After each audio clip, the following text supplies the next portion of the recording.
E o presidente Jair Bolsonaro deu uma outra declaração que levantou polêmica em relação à economia. Sobre o assunto, a gente conversa com o Ricardo Barros, líder do governo na Câmara e deputado federal pelo PP do Paraná. Muito bem-vindo, deputado, e obrigada por atender a Jovem Pan. Bom dia. Bom dia. Bom, deputado, são muitos assuntos, mas eu gostaria de começar te perguntando sobre a pandemia de coronavírus, né? A pandemia segue em curso com uma série de desafios e muito trabalho a ser cumprido. Houve uma resistência por parte do senhor diante a especulação que está sendo cotado para assumir o Ministério da Saúde. Gostaria de te perguntar, por que não há uma possibilidade de voltar a assumir a pasta? Primeiro porque o general faz um excelente junto ao Ministério da Saúde. Ele está fazendo uma ação de gestão muito forte e eu fui ministro por 2 anos quase e eu sei que não faltam recursos para a saúde, faltam, na verdade, gestão desses recursos e ele faz muito bem esse trabalho. É uma pessoa comprometida, dedicada e eu estou satisfeito com a forma como ele tem avançado nos resultados do Ministério. Segundo, porque eu já fui ministro da Saúde, eu já tive esta oportunidade, fui o 5º ministro mais longevo da história do Brasil, com apenas 22 meses frente à gestão, o que demonstra a rotatividade enorme de pessoas à frente do Ministério, que não ajuda, realmente não faz bem para a saúde essa troca tão constante de ministros. É bom que ele permaneça, ele faz um bom trabalho, e eu estou muito tranquilo na tarefa de líder do governo na Câmara. Espero continuar contribuindo com o governo e com o Brasil nesta posição. Deputado, e como que esse assunto tem chegado até o senhor? Houve alguma conversa oficial ou apenas especulações nos bastidores por parte de quem? De qual ala do governo? Não, é só especulação de imprensa. Ninguém tratou esse tema comigo. Eu tenho reafirmado que não tenho interesse nesta posição. Eu estou convencido de que o melhor para o Brasil é manter o trabalho que está sendo feito. A equipe técnica do Ministério é muito qualificada e nós temos o maior programa de imunização do mundo. Nós temos o SUS, que é o maior programa de atendimento gratuito do mundo, 38 mil salas de vacinação, que também é a maior estrutura do mundo de vacinação, então não vejo nenhum problema. Nós vamos passar por este momento de forma absolutamente tranquila e o ministro tem atuado nas outras áreas relevantes, como a informatização da saúde, a qualificação dos agentes comunitários e os que são os principais gargalos para a melhoria da eficiência da saúde no Brasil. Bom, deputado, o senhor já foi ministro da Saúde, então o senhor conhece o funcionamento do SUS e tudo que envolve as tratativas desse ministério. Enquanto a vacinação está em vigor em pelo menos 40 países no mundo, o Brasil ainda não consegue definir uma data do início da imunização, fechar com um fabricante e agora a mais recente notícia que suspendeu a compra de seringas. Na sua avaliação, poderia estar sendo diferente? Olha, nós temos uma Constituição. A nossa Constituição diz que todo cidadão tem direito ao acesso ao judiciário. Todo cidadão pode buscar a justiça para tratar dos seus direitos. E as produtoras de vacina, algumas delas estão exigindo imunidade jurídica. Eles querem vender a vacina, receber o dinheiro, mas não querem se responsabilizar por absolutamente nada que aconteça após a vacinação. A nossa Constituição não dá ao Poder Executivo, nem ao Ministério, nem ao Presidente da República, o poder de assinar um contrato dizendo que aquela parte do contrato que produz a vacina não pode ser processada no Brasil. Isso não existe no nosso mundo jurídico. Então a exigência é descabida por parte do produtor de vacina. Se outros países se submeteram porque a sua Constituição permite, ótimo. O Brasil é um dos maiores produtores de vacina do mundo, nós somos tradicionalíssimos nisso, fornecemos vacina de febre amarela para o mundo inteiro, nós temos expertise nisso e vamos resolver o problema com a tecnologia que está disponível. Agora, 300 mil pessoas vacinadas na Argentina, lá já começou a vacinação. Ora, vamos parar com esse faz de conta. 2 milhões de americanos vacinados relativamente à população da América, também não é nada. Quando nós começarmos a vacinar, em poucos dias nós estaremos à frente de todos os países em percentual de brasileiros vacinados, porque nós temos uma estrutura de 38 mil postos de vacinação no Brasil, que funciona permanentemente, aplicando mais de 300 milhões de vacinas por ano. Nós temos a estrutura que outros não têm. Então, quando nós tivermos a nossa vacina autorizada pela Anvisa, com segurança para o usuário, nós vamos aplicá-la e rapidamente estaremos à frente de quase todos os países em percentual de pessoas vacinadas relativamente à população. Essa vacinação já começou, faz-se uma onda em cima dela, mas são pouquíssimas pessoas sendo vacinadas, é quase que uma jogada de marketing, que o Brasil não está querendo fazer marketing, o Brasil quer imunizar efetivamente a população. Deputada, e nós temos uma expectativa de uma data para que, então, assim que começarem poucos dias, nós estaremos à frente de outros países, com grande parte dos brasileiros imunizados? Está na programação do Plano Nacional de Imunização contra a Covid, que 5 dias após o registro de uma vacina no Brasil, ou seja, 5 dias depois que alguma vacina puder ser aplicada no Brasil, estiver autorizada pelas autoridades sanitárias, inicia-se o Plano Nacional de Vacinação. Nós precisamos que as empresas peçam registro no Brasil, que a nossa legislação é diferente de outros países, eles têm que pedir o registro, a Anvisa tem um prazo para autorizar esse registro. Se a vacina já tem registro em outras agências reconhecidas, a Anvisa pode validar esse registro sem pedir os testes clínicos no Brasil, né, e fazer o uso emergencial. Quando a gente fala de uso emergencial, nós estamos dizendo que estamos autorizando uma vacina no Brasil que foi autorizada por outras agências, não pela nossa agência. Então, por isso que o presidente falou em determinados momentos que impedir uma autorização da pessoa que está sendo vacinada. Ele é voluntário para ser vacinado, ele assume a responsabilidade sobre os efeitos adversos. Por quê? Porque a Anvisa não teve tempo e informações para ela dizer para os brasileiros que a vacina é boa. Ela está usando o registro de outra agência. Então, por isso é que se chama de uso emergencial. Quando a Anvisa registrar uma vacina no Brasil, ela será aplicada e qualquer efeito colateral é responsabilidade do governo, porque o Estado brasileiro, através da Anvisa, garantiu a eficácia. Mas podemos falar em alguma data? Isso pode começar agora no mês de janeiro ou não? Pergunta para os fabricantes. Eles, 5 dias depois do registro na Anvisa. O fabricante tem que pedir, a Anvisa terá um prazo que ela entende razoável de até 10 dias, né? A lei dizia 72 horas, mas ela entende que 10 dias é o suficiente para ela analisar os dados que foram entregues a outra agência, revisar e autorizar emergencialmente no Brasil. Então, infelizmente, o Brasil está dependendo de que os produtores de vacina protocolem. A Fiocruz prometeu, segunda quinzena de janeiro, pediu o registro. A Coronavac também está aí, sem saber qual é a sua eficiência, esperando para poder pedir o registro.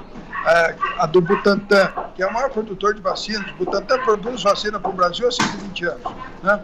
E também temos outras possibilidades, como a Moderna, Pfizer e Sputnik, que já estão sendo utilizadas em outros lugares do mundo, né? E a AstraZeneca, que é uma grande aposta, né? Que é da Fiocruz, parceria com a Fiocruz. A AstraZeneca é um laboratório que desenvolveu a BioNTech. A AstraZeneca desenvolveu uma tecnologia e autorizou dezenas de laboratórios do mundo todo a fabricar a vacina AstraZeneca. Então, ela pode vir de várias fábricas do mundo, mas a fábrica tem que ter o certificado de boas práticas de fabricação, então a Anvisa deverá vistoriar a fábrica. No caso da Serum, que é a fábrica que está mandando para nós essas 2 milhões de doses, a Serum já foi vistoriada recentemente pela Anvisa. Deputado, nós temos a informação agora nesta manhã que o Instituto Butantan se reúne com a Anvisa hoje e que os dados de eficácia da Coronavac devem ser divulgados amanhã. O governador João Dória também mantém o início da vacinação aqui no estado de São Paulo para o dia 25 de janeiro. Existe alguma possibilidade do governo federal também contemplar as doses dessa vacina da Coronavac antes mesmo do estado de São Paulo? Não, porque a Coronavac é produzida pelo estado de São Paulo, a não ser que ele venda para o Ministério e faça uma entrega antecipada para o Ministério da Saúde. O Ministério já encomendou 46 milhões de doses da Coronavac há muito tempo. Lá faz meses já que ele assinou esse protocolo, comprando 46 milhões de doses da Coronavac. Agora, se você olhar do ponto de vista jurídico, né, existe no Brasil o sistema SUS, ele é tripartite e ascendente, né? Então, nós temos aqui os estados e os municípios com a prerrogativa de vacinar. Eles têm a total autonomia para vacinar. Então, nós não podemos impedir que estados e municípios iniciem vacinação ou comprem vacinas, né? O sistema brasileiro é assim. Cada ente da federação tem autonomia para fazer a sua participação na saúde e o município quando tem gestão plena, a autoridade máxima. Quando o governador Dória mandou fechar as praias e determinados municípios disseram que não, é o prefeito que tem, ao final, a palavra para decidir se sim ou não. Então, cobrar sempre do governo federal. A solução para tudo não é a solução no Brasil, porque estados e municípios aqui têm autonomia para decidir sobre saúde e o Supremo Tribunal Federal acabou de validar isso, dizendo que eles é que decidem sobre isolamento, eles é que têm a palavra final sobre a saúde. Exatamente. Deputado, e nós observamos claramente os efeitos dessa pandemia na economia do Brasil. Inclusive, ontem o presidente Jair Bolsonaro deu uma fala polêmica que está repercutindo ao dizer que o Brasil está quebrado e que ele, Bolsonaro, não pode fazer nada. E hoje foi convocada ali uma reunião de emergência com o ministro da Economia, Paulo Guedes, que estava de férias. Então, gostaria de perguntar ao senhor os efeitos dessa fala do presidente Jair Bolsonaro, ao dizer que o país está quebrado e que ele não pode fazer nada, e o que está sendo tratado nesta reunião de hoje lá no Planalto. Bem, quando o presidente diz que o Brasil está quebrado, ele está se referindo que já há 6 anos o Brasil faz déficit fiscal primário. O que é déficit fiscal primário? O Brasil arrecada menos do que gasta no custeio da máquina pública, sem falar em nada para investimento, tudo emprestado, e sem falar em nada de pagamento de juros, toda a dívida rolada sem amortização, e sem pagamento do serviço da dívida, que são os juros. Então, já há 6 anos o Brasil faz déficit fiscal primário. O orçamento enviado no ano passado, e que vale para esse ano, 2021, tem 247 bilhões de déficit. Ou seja, esse ano o Brasil ficará mais endividado, 247 bilhões. A pandemia nos fez um déficit de 700 bilhões no ano passado. Então, a situação fiscal do Brasil é crítica. Por isso é que o governo enviou para o Congresso a Pacto Federativo, que é a desvinculação de indexação de receitas, enviou a reforma tributária, enviou a reforma administrativa e enviou a PEC emergencial, que estabelece os gatilhos para que, quando a despesa pública está muito alta, ela tenha que ser cessada para haver espaço fiscal entre a despesa e o teto de gastos públicos. Então, as medidas que o governo tem que tomar já foram tomadas. Quando o presidente fala que não pode fazer nada, é porque ele mandou para o Congresso não aprovou. O presidente Maia não pôs na pauta a reforma tributária, não pôs na pauta a reforma administrativa. Então, nós temos um ônus, né, político para ser administrado aqui no Brasil, que é a democracia. Nós precisamos convencer a sociedade a fazer as mudanças, as reformas necessárias. É só isso que vai mudar o Brasil. E não vai mudar para amanhã, não. Se nós fizermos as reformas todas que estão previstas, nós vamos daqui a 10 anos sair do vermelho, parar de ter déficit fiscal. Então, é um grande desafio, né, que não se resolve rapidamente, mas que precisa das medidas. A reforma da Previdência nos economizou 80 bilhões por ano por 10 anos. Já diminui a pressão. A política de juros do governo Bolsonaro, né, também nos economizou cerca de 300 bilhões por ano em economia de pagamento do serviço da dívida. Pagávamos 7% ao ano, estamos pagando 2% para rolar a dívida. Então, precisa ter coragem para enfrentar os problemas. E a maior despesa do Brasil é a folha de pagamento. 80% de tudo que nós arrecadamos é para pagar servidor ativo e inativo. Então, precisamos acabar com os privilégios. Nós temos oleiritos de 120 mil, 150 mil no judiciário no portal da transparência. E nós não temos, e precisa tomar uma medida sobre isso. Está lá o projeto de lei do teto do salário do servidor público, que precisa ser votado pelo Congresso, né? Nós temos que eliminar esses privilégios e cuidar de que todo brasileiro seja tratado de forma igualitária para que tenhamos mais justiça no gasto social. Bom, deputado, e após essa fala de Bolsonaro, o ministro da Economia, Paulo Guedes, disse que a economia está voltando em V. Para essa economia voltar em V, então vai depender muito de todos esses pontos que o senhor acabou de expor aqui para a gente? Com certeza.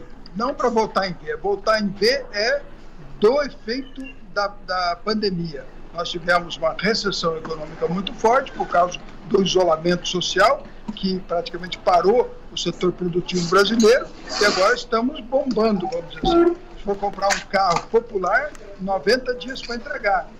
Se você quiser comprar um sofá, 60 dias para entregar. Não tem, vamos dizer, a economia está demandando insumos que não foram produzidos durante esse período da pandemia. Então, nós produzimos menos carros no ano passado e, portanto, não temos capacidade agora de entregar os carros que a população quer comprar. Produzimos menos por causa da pandemia. Então, nesse sentido, o retorno em V é em relação à pandemia. Se você falar do que nós estamos falando, de recuperar o Brasil fiscalmente, você tem que olhar para trás, 6 anos de déficit fiscal primário, e olhar para frente, que daqui 10 anos a gente vai estar arrecadando mais do que a despesa. E aí vamos poder começar a amortizar a dívida e vamos poder ter mais dinheiro para investimento. É isso, é essa visão do que nós estamos falando agora.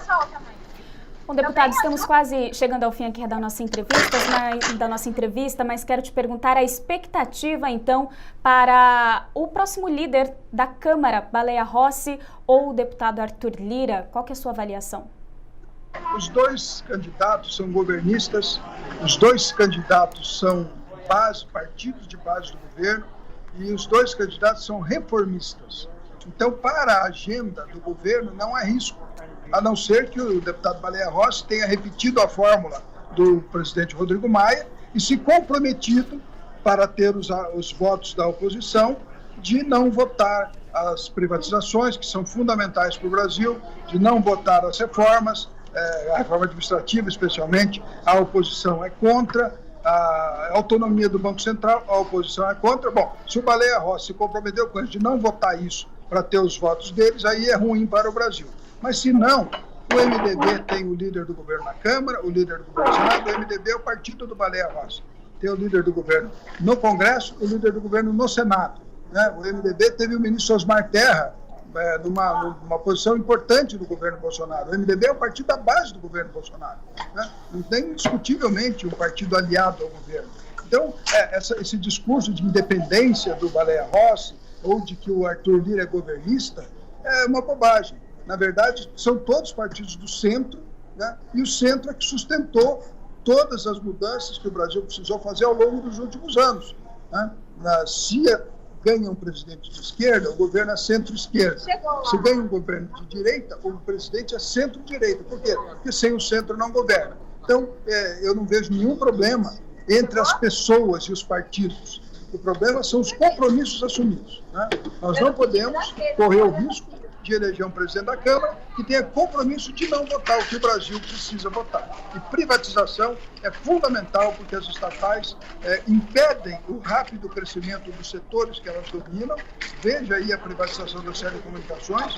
O Brasil está muito avançado em telecomunicações e não era com a Telebrás que a gente ia conseguir manter isso, né? Então, privatizar não é problema nenhum. Permitir que a iniciativa privada invista, coloque seus recursos, dê infraestrutura para o Brasil. O Plano Nacional de Concessões é excelente e nós vamos continuar nesta linha, mas precisamos votar no Congresso as matérias. né? As matérias não foram a pauta. Não foi a reforma tributária, não foi a reforma administrativa, não foi a autonomia do Banco Central. Quando vai a voto, o Congresso responde. Nós votamos a minha primeira votação como líder foi o veto 17, que congelou o salário de servidores públicos até o final de 2021, e nós votamos com 316 votos, inclusive votos da oposição, porque a oposição também tem prefeitura e tem governo na mão. Eles sabem a necessidade de conter a despesa. Então, o Congresso é reformista, o Brasil precisa das reformas, não podemos ter apenas um presidente da Câmara que se comprometa a não votar. Agora sim, deputado, para finalizarmos e aproveitando aqui que estamos conversando, o senhor falou muito sobre a Constituição logo no início da nossa entrevista. Então, gostaria de saber, o senhor defende o plebiscito sobre uma nova Constituição. Por que e como o senhor pretende levar isso à frente? Eu defendo uma Assembleia Nacional Constituinte exclusiva, né, de pessoas que se elejam exclusivamente para fazer a Constituição e depois não possam ser candidato a mais nada na vida, que não queiram fazer média na Constituição, que não queiram dizer eu criei o auxílio tal, eu criei o benefício tal e se eleger em cima disso, porque nós estamos, como eu disse, há 6 anos com déficit fiscal e já com 35% de carga tributária, ou seja, a população não aguenta pagar mais impostos e os impostos que nós arrecadamos não são suficientes para pagar a conta dos direitos que a Constituição estabelece. Mas não são pelos direitos gerais, o SUS, os avanços, o nosso plano de assistência social, é pelos privilégios. Eu já falei aqui dos olerites de 150 mil, 120 mil, que estão aí no portal da transparência do Judiciário, né? E é preciso conter isso. O brasileiro não tem que pagar essa conta e não tem dinheiro para dar R$300 de auxílio emergencial e pagar 150 mil de salário para o servidor público. Ora, nós temos que ter coragem de enfrentar isso. Não podemos ter uma casta de inimputáveis. Juízes, promotores, não respondem por nada do que eles fazem. Podem cometer erros durante toda a sua carreira, toda a sua vida pública, vão se aposentar, né? Eles destroem reputações, eles destroem patrimônios, eles causam prejuízos enormes com as suas decisões. Em alguns casos, não estou dizendo que é todo mundo, mas quando isso acontece, eles não respondem por nada. Não podem ser processados. Não têm responsabilidade pelas decisões que tomam. Então, uma nova Constituição pode equilibrar os poderes, né? O Supremo Tribunal Federal sucessivamente invade prerrogativas exclusivas do Legislativo e do Executivo. Queriam, esses dias, ler na Constituição que podia reeleger o presidente da Câmara e do Senado, quando está expressamente escrito que não pode. Então, não cabe ao Supremo legislar. O Supremo é o guardião da Constituição. O Legislativo é que pode mudar a Constituição. Então, temos que acabar com esse casuísmo, com essa briga de vaidades, todo mundo quer parecer mais do que o outro. Isso é uma bobagem. O Brasil precisa de trabalho, arregaçar as mangas, mão na massa e produção, emprego e desenvolvimento. E nós não estamos andando nessa direção. Nós estamos discutindo privilégios. Temos que acabar com os privilégios dos brasileiros. Todo cidadão tem que ser tratado de forma igual. Nós conversamos com o Ricardo Barros, líder do governo na Câmara e deputado federal pelo PP do Paraná. Deputado, muito obrigada por dispor do seu tempo. Vejo que o senhor está no aeroporto, então deve estar aí em trânsito. Tenha um ótimo dia. Obrigado, grande abraço.